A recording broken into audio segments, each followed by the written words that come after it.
Welcome to the Operaverse. This Operaverse is Daniel Hagen's fantasy impromptu, an Operaverse titled The Messiah. It was Daniel Hagen's fantasy that one day he would train himself to become a composer, and now, 30 years later, compared to Mozart or Bach, he thinks of himself as a novice and aspiring composer, but compared to someone who doesn't think of themselves as a composer or musician, they would probably acknowledge that the mountain of works created are often very involved and complex.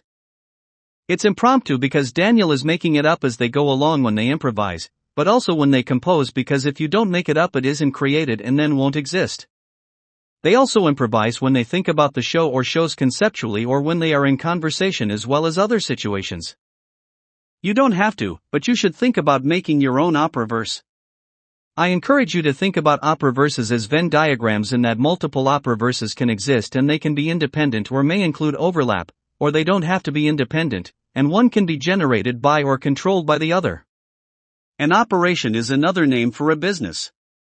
So, you may want to take a break from thinking about Operaverses as creative venues and for a moment think about them as businesses.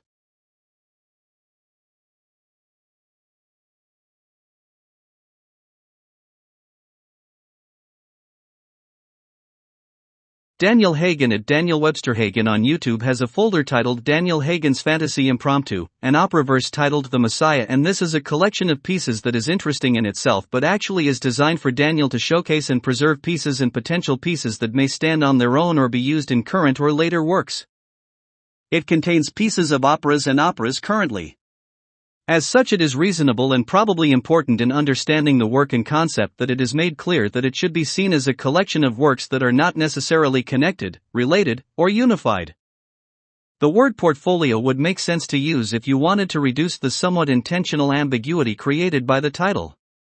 Although the concept of portfolio is exactly as it is intended, it is also referring to the concept that I am referring to, an unofficial business concept that is not yet a legal entity, and also referring simply to the concept of Daniel using his imagination and performing.